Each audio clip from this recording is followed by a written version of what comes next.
मछली की करामात। लहरों के साथ नाचती लकड़ी की पेटी समुद्र के किनारे आ गई। धीवरों ने उस पेटी को खोला। उस पेटी में वे दोनों बेहोश पड़े थे। कुछ समय बाद फिलिप ने होश आने पर विचार किया कि मैं इस समुद्र के पास कैसे आ गया। उस समय उसे एक सुंदर मछली दिखाई दी तथा मछली ने उसे 5 साल तक उसकी इच्छा पूर्ति करने का वरदान दिया। प्रातः काल फिलिप ने विचार किया, यदि यहाँ अच्छा महल बन जाता तो उसी समय वहाँ सुंदर महल बनकर खड़ा हो गया। सभी दीवर आश्चर्यचकित रह गए। सभी दीवरों ने फिलिप को कंधे पर बिठाकर समुद्र का राजा स्वीकार कर लिया। एक दिन सामंत की पुत्री ने फिलिप से कहा, अपनी आकृति को क्यों नहीं बदल लेते। फिलिप उसी समय सुंदर राजपुत्र हो गया। अब वह पहले की तरह निर्बुद्धि भी नहीं रह गया था। फिलिप ने मन में विचार किया, सामंत ने हमारा जो अपमान किया है उसे मैं नहीं सहन करूंगा। परंतु मछली के कथन अनुसार अब 5 वर्ष में थोड़ा समय बच गया है। एक दिन सामंत की पुत्री महल की छत पर बैठी थी। उसने देखा कि एक नाव समुद्र में डूब रही है। उसके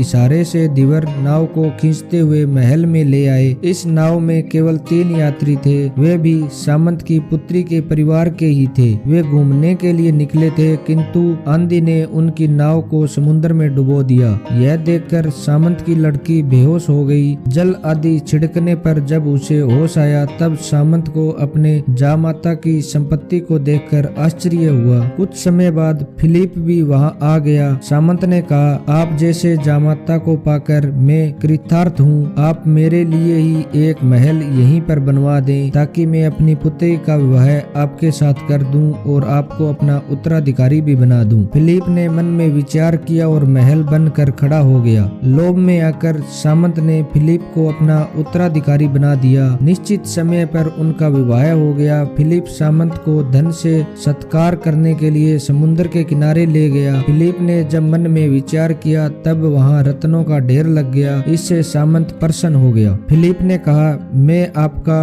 उत्तराधिकारी बनकर अपने कर्तव्य का पालन करता हूँ। आप यहीं पर सुख पूर्वक रहिए। ऐसा कहकर फिलिप ने अपना कार्य आरंभ कर दिया। अब दूसरे दिन प्रातःकाल होते ही मछली के कथन अनुसार 5 वर्ष पूरे होने वाले थे। समय पूरा होते ही मछली के वचन प्रभावहीन हो गए। महल के सभी रत्न लुप्त हो गए। यह देखकर सामंत पागल सा हो गया, लेकिन अब क्या कर सकता था। उसका उत्तराधिकारी फिलिप राज्य के सुख का अनुभव कर रहा था। विधि का विधान विचित्र हुआ करता है।